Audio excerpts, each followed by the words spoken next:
देखो आपके पास नेक्स्ट जो एग्जाम्पल है, इस बार हमारे पास एक ऐसी रिंग का एग्जाम्पल देना बच्चे जो नोथेरियन तो है बट आर्टीनियन नहीं है।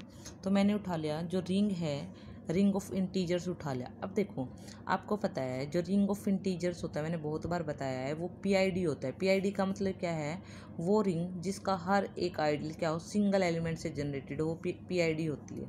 अब ये कह रहा है सिंस जेड इज पीआईडी, उसने बता दिया सो अगर जेड पीआईडी है तो एवरी आइडियल है जो आर का वो सिंगल एलिमेंट से जनरेटेड होगा। अब मैंने आई कोई भी आइडियल मान लिया आर का, अगर आई आइडियल है आर का और आर क्या है, जेड ही तो है, तो आई क्या होगा, सिंगल एलिमेंट से जनरेटेड। मैंने मान लिया एम कोई भी एलिमेंट है जेड के अंदर सच दैट आई उससे क्या है, जनरेटेड है।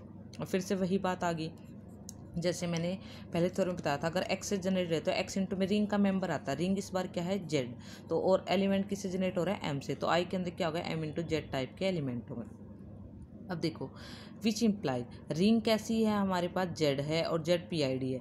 This imply every ideal of R, इसका मतलब क्या होगा, जो आर का हर आइडियल होगा वो फाइनाइटली जनरेटेड होगा। जब फाइनाइट नंबर ऑफ एलिमेंट जिसके अंदर जिससे जनरेट हो रहा हो वो कैसा होता है, हमारे पास फाइनाइटली जनरेटेड होता है। तो इसका मतलब क्या होगा, दिस इम्प्लाइज जो हर आर का जो भी आइडियल लोगे वो कैसा होगा, फाइनाइटली जनरेटेड होगा, मतलब फाइनाइट नंबर ऑफ एलिमेंट से क्या हो रहा होगा, जनरेट हो रहा होगा। तो इसका मतलब क्या होगा, और हमें पता है अगर रिंग कोई भी नोथेरियन है और उसका हर एक आइडियल फाइनाइटली जनरेटेड हो, तो देखो हमने फर्स्ट टर्म की थी, first imply three, three imply first. अगर हमारे पास रिंग नोथेरियन है तो उसका हर एक आइडियल क्या होगा, फाइनाइटली जनरेटेड होगा। और रिंग अगर हमारे पास हर एक आइडियल फाइनाइटली जनरेटेड तो रिंग नोथेरियन होगी। अब ये कह रहा है रिंग तो हमारे पास क्या थी, पीआईडी थी, जिसकी वजह से हर एक आइडियल फाइनाइटली जनरेटेड हो गया था, और हर एक आइडियल फाइनाइटली जनरेटेड है तो रिंग कैसी होगी, नोथेरियन बाय दिस कंडीशन। ठीक है, अब मुझे ये शो करके दिखाना है जो ये रिंग है ना वो आर्टीनियन नहीं है। तो इसके लिए मैंने एक आइडियल मान लिया जो 2 की पावर k से जनरेटेड है। जो 2 की पावर k है वो मेरे पास क्या है, कि इंटीजर है, तो इसके अंदर किस टाइप के एलिमेंट हो गए, 2 की पावर k इंटू में जेड टाइप के एलिमेंट हो गए। अब नाउ मैंने कोई भी एक एलिमेंट ले लिया, जब आई के 2k से जनरेटेड है तो 2k प्लस वन आई के प्लस वन में होगा। अब 2k प्लस वन को क्या लिखते हो, 2 इंटू में। अब हमें पता है कि अगर हमारे पास बेस सेम है तो पावर ऐड हो जाते हैं, तो पावर डिसोसिएट भी हो जाती हैं। अब 2k इंटू में जेड टाइप का एलिमेंट है तो वो किस में चला जाएगा, वो चला जाएगा आई के में, क्योंकि आई के में क्या है, 2k इंटू में जेड टाइप का एलिमेंट, तो 2 यहाँ पे इंटीजर है, 2k, तो 2k हमारे पास किस में चला गया, आई के में। इसका मतलब क्या है, आई के प्लस वन का हर एलिमेंट किस में चला गया, आई के में, तो आई के प्लस वन क्या हो गया हमारे पास, सबसेट हो गया आई के का।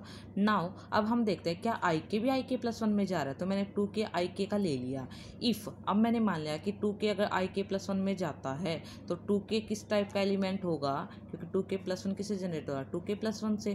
तो ये कह रहा है जो 2k होगा वो क्या लिखा जाएगा, 2k प्लस वन इंटू में जेड टाइप का।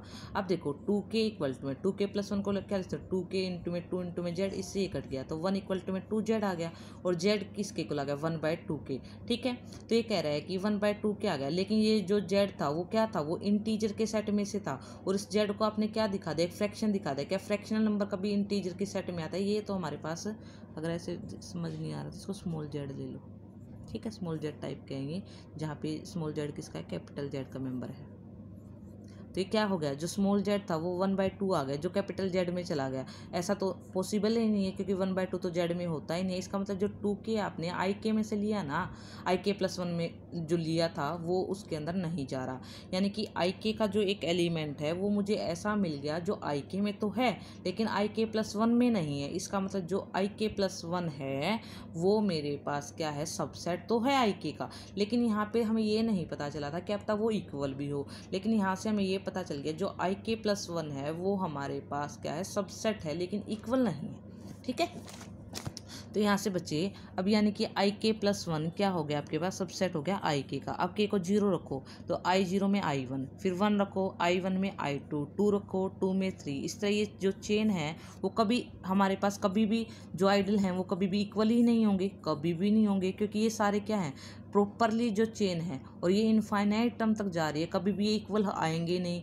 और अगर हमारे पास जो चेन है वो कभी टर्मिनेट ही नहीं होगी तो वो कैसी हो जाएगी हमारे पास, वो तो ये एक डिसेंडिंग चेन है जो कभी टर्मिनेट ही नहीं हो रही। और हमारे पास आर्टीनियन की डेफिनेशन तो ये कह रही है अगर डिसेंडिंग चेन है ना वो फाइनाइट नंबर स्टेप के बाद खत्म हो जानी चाहिए, लेकिन तुम कह रही हो चेन तो कभी खत्म ही नहीं हो रही, तो इसका मतलब जो आर है वो क्या है, आर्टीनियन नहीं है।